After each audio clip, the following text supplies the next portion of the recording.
Shadow Guests by Joan Aiken. 1. Meeting. Nobody was at the airport to meet him. One of the stewardesses had told him that there was a place called the rendezvous area where you could go and wait and see if your friends hadn't turned up when the plane landed. So that was where he went.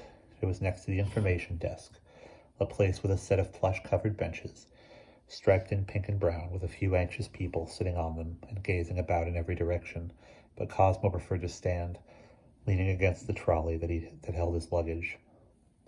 2 cases, a carry-on bag, and a tennis racket. He stared at the mass of people streaming up and down the airport concourse, wondering how he would ever know which one was looking for him. Cousin Eunice will probably come to meet you herself, his father had said, but I suppose she might be giving a lecture or tutoring someone that day. Then she'd have to arrange for someone else to come. Could any of these women be Cousin Eunice? A fat blonde one with pouches under her eyes? He hoped not. A thin dark one in a corduroy wind cheater. She looked nice, but she walked straight past. A younger one. No, she had a girl about 6 with her. Cousin Eunice was not married and had no children. Have I met her?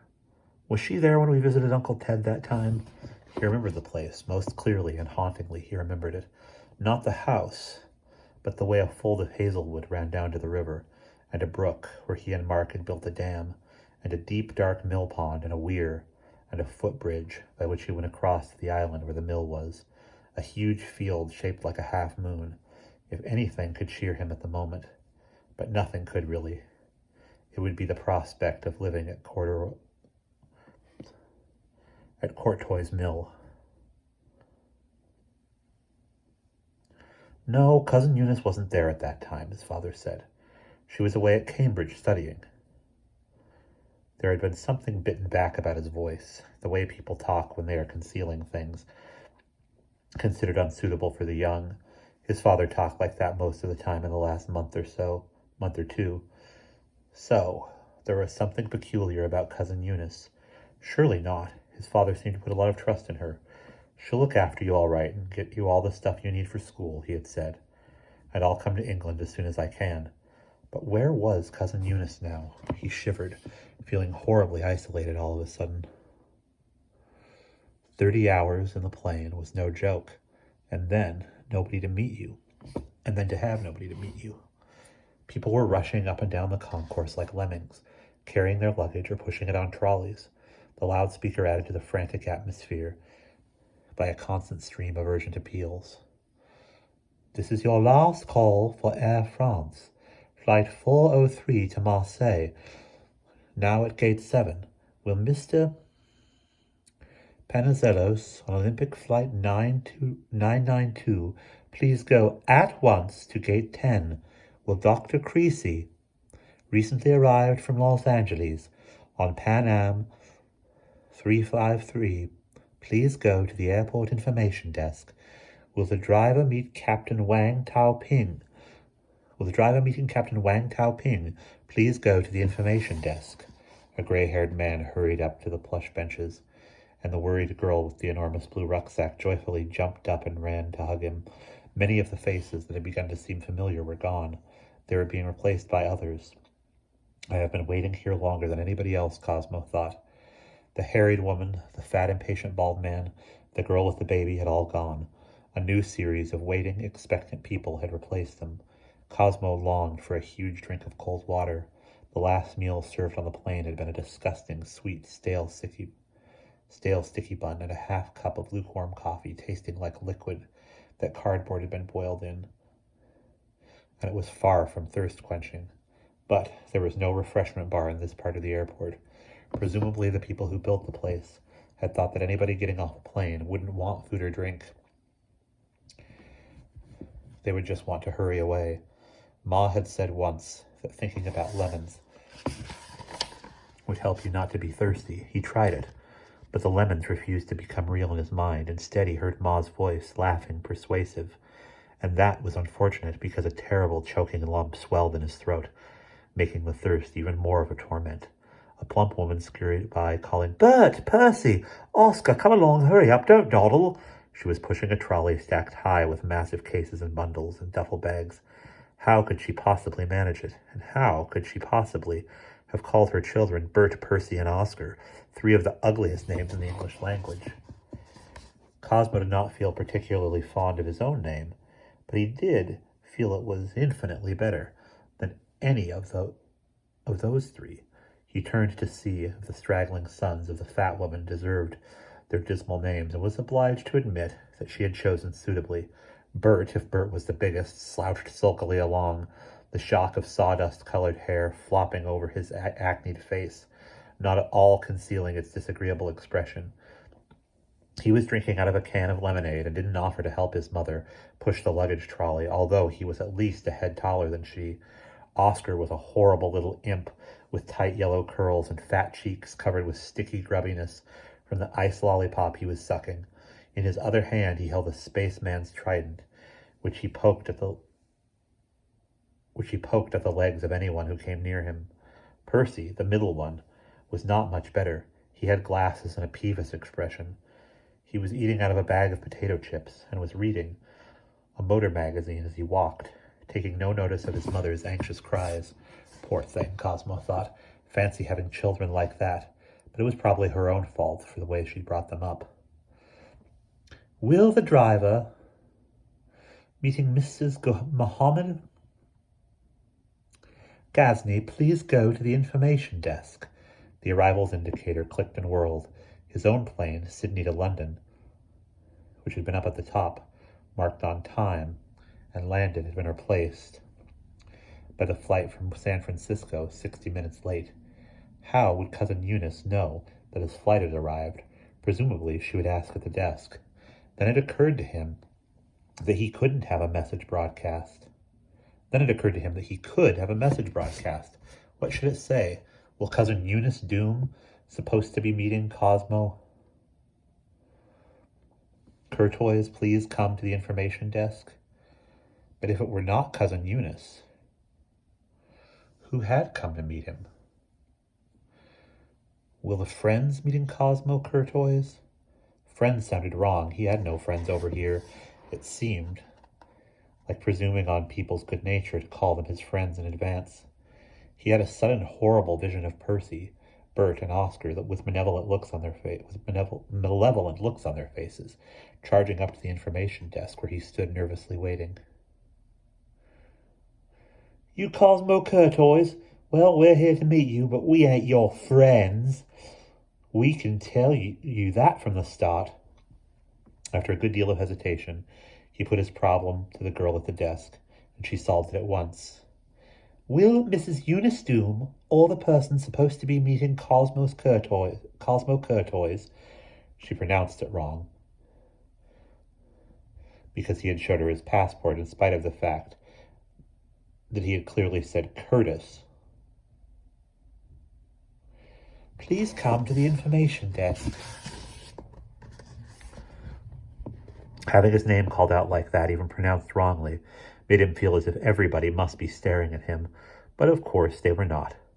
They were all far too worried about catching their planes or finding whoever they were supposed to meet, and it did not produce Cousin Eunice either. Had she far to come? The information desk girl asked.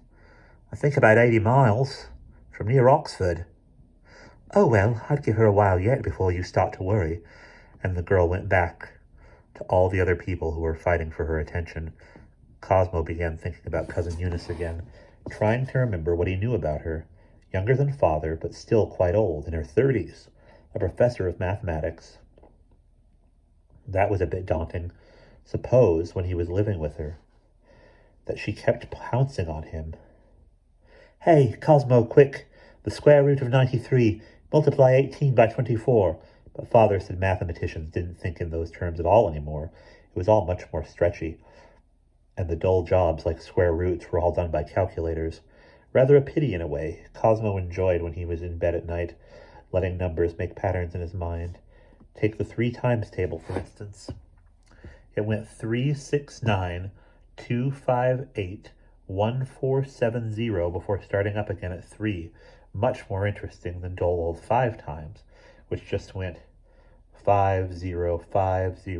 But why did 3 times 3 have 10 changes before coming back to base? What governed these patterns? 7 times had 10 changes, 6 times had 5, but then 4 times and 8 times both had 5 as well. It seemed odd that they weren't all different.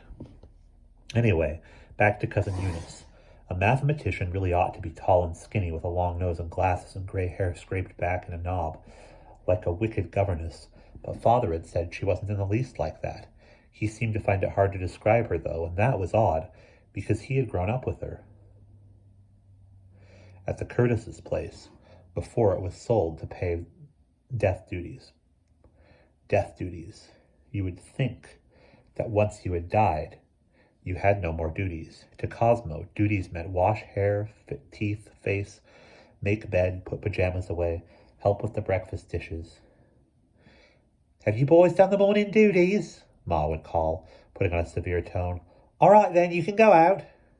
But suppose nobody was sure if you had died. Did you have to pay death duties then? Lost in thought, he took several minutes to realize that somebody was standing in front of him. She was surveying him doubtfully. "Would you, by any chance, be Cosmo Curtis?" She gave it the right pronunciation, Curtis. Yes, I am." "Oh, my goodness. You're much larger than I expected. I'm sorry I'm late. I had to give a lecture. People will ask questions. Is this all your luggage? No more? Oh, good. Then we can be off right away. I don't like to keep Lob waiting. He gets miserable." She spun the trolley round with a strong hand, thrusting it along the direction that said short-term car park. "What about me?" Cosmo thought, somewhat indignantly, following her. "Doesn't it matter that I'm kept waiting at the end of a 30-hour flight? But as she had heard him thinking, she went on in the same tone. But as if she had heard him thinking, she went on in the same tone. "Humans have resources. They don't ever need to be bored if they learn to use their minds sensibly. But dogs are different." "Oh, so Lob is a dog," then Cosmo remembered his father saying, "I wonder if the dog is still alive. Old Uncle Ted Zoom, Eunice's father, had this St. Bernard who was about as big as a pony." The luggage trolley had an infernal habit of skidding off sideways, refusing to run straight, which was particularly awkward on the steep ramp they now had to descend. Cosmo grabbed the side to push it straight, and so got his first good look at Cousin Eunice. He supposed she must be his Cousin Eunice, though she had not said so. Only about 1% of his guesses about her had been right. She was tall, with big hands and feet, and her hair pulled back in some kind of elaborate bun at the back of her head. But there was a lot of hair, a bright fair color, almost lemony, like evening primroses, and more of it hung over her eyes in a fringe. Nor did she look very old. It was hard to believe that she was even as much as 30. He supposed her face was rather plain, a big wide mouth, straight nose, and gray eyes that at the moment held an impatient expression. "Why do those blasted things never go straight? Ah, that's better." As they came to ground level, a rather dismal out-of-doors, with a long stretch of pavement, a concrete canopy, and a sign saying, "Courtesy buses stop here." "Now," said Cousin Eunice, "you hang on there, and I'll go and get the car. Shan't be a minute. I managed to park on the ground level." A sniff. "Found a slot that said airport manager. He wasn't there, so I took it. That's one thing." She disappeared in mid-sentence. This, he soon discovered, was a frequent occurrence with Cousin Eunice. Generally, it meant that she had an idea that needed to be worked out on paper immediately. But when she saw you next, no matter how long an interval had elapsed in the meantime, she would go right on with what she started to say, assuming that you too would remember where she had stopped, which was comforting on the whole. Now she was as good as her word, returning almost at once in a huge, stately, battered car. "One thing about having a Rolls," she went on, "you can put it almost anywhere and nobody makes a fuss. Now I'll introduce you to Lob. That's first thing. You didn't meet him before because he was staying with me in college. He was very fond of your father, so I expect he will be prepared to make friends." Lob had the slightly mournful expression that St. Bernards wear. He was sitting in the back of the car where the ample floor space was just enough to accommodate him comfortably. Cousin Eunice opened the rear door and he extended a front paw, which Cosmo took. It was as thick as a table leg. Lob was black and white and shaggy. He had a sweetish, musty smell, and after a polite moment, removed his paw from Cosmo's grasp with an absent-minded air, as if he could not quite remember how it had got there in the first place. "He's very old," said Cousin Eunice, opening the boot. "He misses my father a lot. Died 2 years ago. He misses my father a lot. My father died 2 years ago. That's right, put your racket on top. Good. Now you come in the front with me.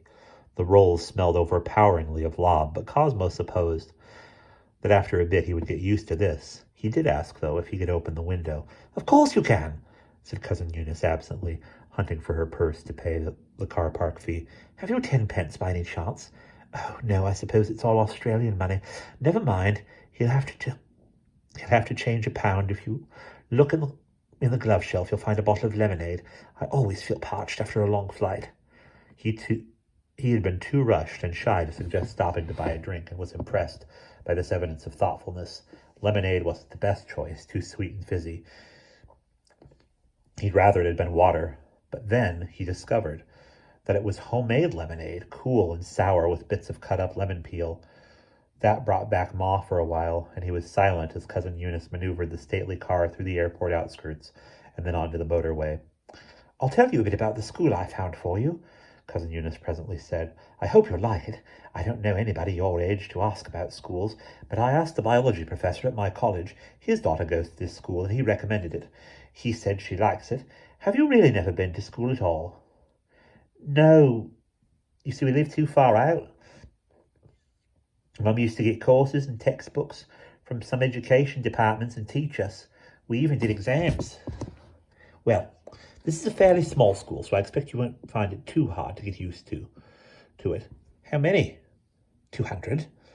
200 sounded a lot to Cosmo, accustomed to doing lessons with just his brother. He said, "Where is the school?" "In Oxford.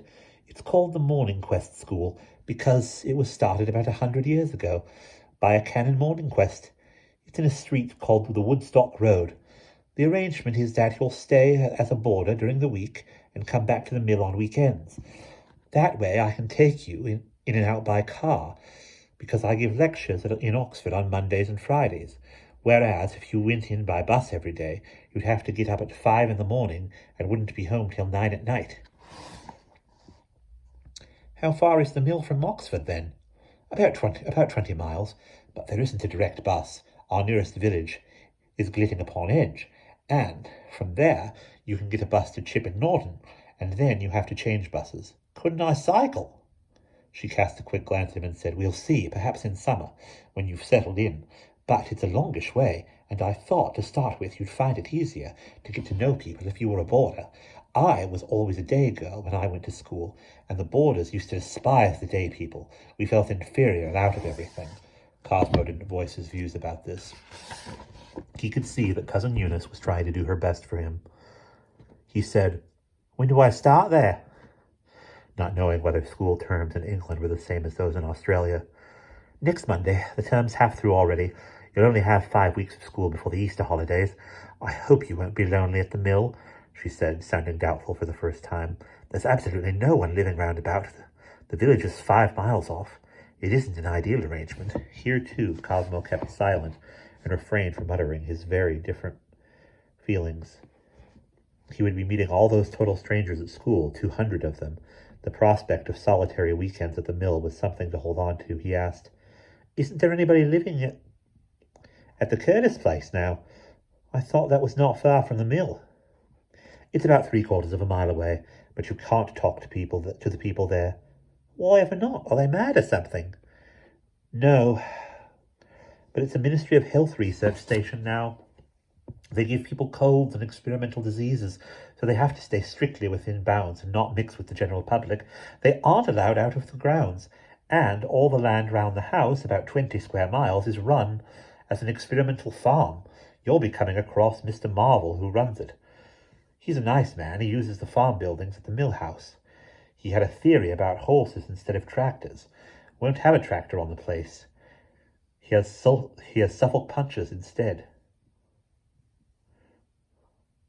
He has Suffolk punches instead. How many? Cosmo asked, with a pricking of interest. 5, Queenie, Blossom, Duchess, Prince, and Duke. There's Oxford, said Eunice, without any change of tone, nodding sideways to some spires and chimneys, faintly visible through a haze of early spring afternoon. Shan't we go through it? No, we go round the bypass. It's quicker.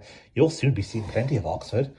Not long after this, Lob, who had been lying, a huge inert mass in the back of the car, waiting for the journey to pass, evidently began to sniff the air of home and sat up, displacing a strong waft of his strange, musty, yeasty smell. Cosmo supposed that Cousin Eunice must have grown accustomed to it by now, but, as if drawing the thought out of his mind, she said, He does smell. He's an old dog. You can open the window wider if you want. It's only 15 minutes from here. They left the motorway at a roundabout a few minutes later and took a smaller road, soon turned off that into one smaller still, and then, after a while, into a really narrow lane between steep banks that cut off the view. Then, shortly onto a rutted farm track, with gates along it at intervals. When Cosmo got out to open the gates, the air was moist, fresh and cool. Sniffing it, he had a sudden, piercingly vivid memory from long ago of wading in a ditch with his brother Mark, the water full and rushing from spring rain. Green water weeds, like mermaid's hair, swept out in long straight lines, the water going over the tops of his Wellingtons. It's grand for me to have someone to open the gates, Cousin Eunice said. Up till now I had to do it all myself. Lob is no use at all. The gates are a nuisance, aren't they? Yes, but they keep out trespassers and picnickers. Mr. Marvel's very particular about gates being always kept shut. Otherwise people leave smashed beer bottles in his fields, and the Jerseys eat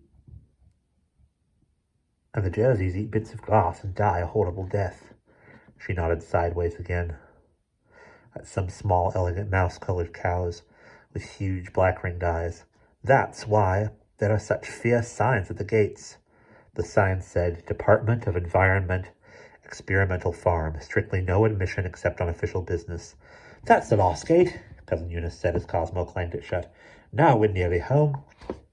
The track ran here, unfastened between 2 prune-colored fields of plowed earth with faint green shoots in straight lines. Then they skirted round a long, high, furry ridge of leafless trees, and Cousin Eunice put the rolls into low gear. It gets quite steep here, and there are badgers sometimes. The track dropped downhill between high banks, a tunnel with trees meeting overhead. And they came out into a circle of green meadow with a steep wooded hillside, curving round it in a horseshoe. Oh, I remember this, said Cosmo. How old were you when you came here? 6? Well, it's not a place to forget. Ahead of them stood the mill house, old red-brown brick, partly timbered, black beams crossing it in a zigzag pattern, the roof gold with lichen, and big trees close by, then the river looping round, meeting the wood on either side, making an almost island of the great meadow, and beyond the house, a wooden footbridge across half the river, leading to a real island and the mill buildings. Can you swim? Said Cousin Eunice in sudden doubt. You've been in the middle of Australia for so long. How many years? 5, nearly 6. We used to go for holidays to a place called Coffs Harbour. I can swim quite well, Cosmo assured her. That's a relief. Just the same, you want to watch it by the weir. There's a terrific undertow. You'd be scraped along the bottom for 100 yards if you fell in there. So be careful, won't you? The river's okay. The dribble. Your father and I used to call it. There's Mrs. Tidings. Cosmo had another sudden rush of memory at the sight of the figure, like a stocky, active shrew mouse in blue and white print apron, with black strapped shoes and bobbed white hair kept fiercely back by one grip, who shot out of the door as the car slowed to a halt. Lob was already standing up, impatient to have the door opened. Well, Miss Eunice, you found him all right then, I see. Made good time home, you did. Tea's ready, and after he's had his tea, I expect he'd better go straight to bed. 30 hours in the air. Dear, dear. Well, you have shot up, no mistake, she said, surveying Cosmo. I dare say it's all them eucalyptus trees. They say it makes the climate healthy. I don't suppose you remember me, do you? Yes, I do, said Cosmo. You gave me a duck's egg and lived in a little house across the lawn and kept chickens and had a cat called Bubbles, a grey cat. Well, I never. I've still got her. She's 12 now, fancy remembering. Come along now, I've just put the tea to mash. And how's your father keeping? Cosmo made some noncommittal reply as he followed her indoors, carrying most of the luggage. The first room was huge. He found he remembered that too. Brick floor, stairs leading up, a big hearth where a wood fire burned, a comfortable sagging sofa and armchairs, a refectory table strewn with papers and books, and a smaller table near the fireplace set for tea. And after tea, potato scones, blackberry jelly, and nut cake. Cosmo did begin to feel as if he could sleep for 100 years, but he said, "Can I go out and have a look round, just for a little?" "Don't you get lost now or fall in the weir," snapped Mrs. Tidings. But Cousin Eunice said easily, "He'll be all right, Emma. A bit of fresh air will help him get off to sleep. Go ahead, Cosmo. You'll have to come in soon when it gets dark anyway." The air outside smelled mysterious, of water and twilight and growing things. A path of huge stone flags led across the velvet square of mossy grass in the angle of the L-shaped house, and he had another memory, trying at 6 years old to jump from one to the next and not quite being able to. Mark, 4 years older, could do it easily. He went to the footbridge first and stood on it for a long time, looking down into the clear water, pouring, plating, racing past. It made very little noise. It was in such a hurry to reach the end of the island, but on the other side, past the mill buildings. He would not go into them tonight. They looked too dark and spooky, and Cousin Eunice had warned him that the floors were rotten and treacherous, and the machinery likely to fall through at any moment. On the other side of the island, there was the weir, tons of water, hurling down in a smother of foam. The noise on this side was tremendous. Funny that by the bridge it was so quiet. Indeed, when he had recrossed the island and stood on the bridge again, he quite clearly heard a voice that seemed to be addressing him. It said in a mild conversational tone, "Oh, you're back then. Where's the other boy? Weren't there two of you?" Surprised, he looked round. He had thought he was alone. He could see nobody, but the voice had seemed to come from the track that followed the river bank to the corner of the meadow where the wood sloped up, opposite to the way they had come in the car. It was there, he remembered, that the brook came hopping down in a series of waterfalls, the brook he and Mark had dammed. And there had been a third boy helping them. What was his name? The voice had brought his memory back, and although Cosmo followed the track right into the wood and up the steep ascent, he saw no one. Whoever had spoken to him must have slipped away very quickly and quietly. He found the brook, though, smaller than he had remembered, and rather choked up with dead brushwood and leaves. "I'll clear it out tomorrow," he thought. "Perhaps then whoever it was will come back." Up in the field above the wood, he heard a sudden tremendous thunder of huge hooves and remembered Mr. Marvel and his five Suffolk punches. Prince, Blossom, Queenie, Duchess, and Duke. One of them must be up there, kicking up his heels in a last massive caper before dark fell. They would be something to see tomorrow, too. From the house, he heard Cousin Eunice shout, "Cosmo! Cooey! Time for bed!" His room was the same one he'd shared with Mark, long and cornery, with a massive old-fashioned wardrobe covering the whole of one end, a very low windowsill and a sloping ceiling. A bookshelf held old books with gilt-edged pages that had belonged to Cosmo's father. "Here's a torch for the night," Cousin Eunice said. "Don't forget where the bathroom is. Down 3 steps and to the left. That's new since you were here last, and my room is opposite, in case you need anything or can't sleep." "Where's Mrs. Tidings?" "Oh, she's still in her own cottage across the lawn." "Cousin Eunice," he said, "do you remember a boy who used to come and play with Mark and me when we were here before? His name was Len or Ken or Tom or something like that." But Cousin Eunice, who had not, after all, been at home during that visit, could not remember any such boy. Stretched in his comfortably sagging bed, Feeling like a wrung-out rag, Cosmo took his diary, a small, thick book, from his jacket pocket and wrote, "Came to Curtis Mill. Cousin Eunice seems okay. The island." Then the pen rolled from his fingers, and he slept. And that is the end of the first chapter.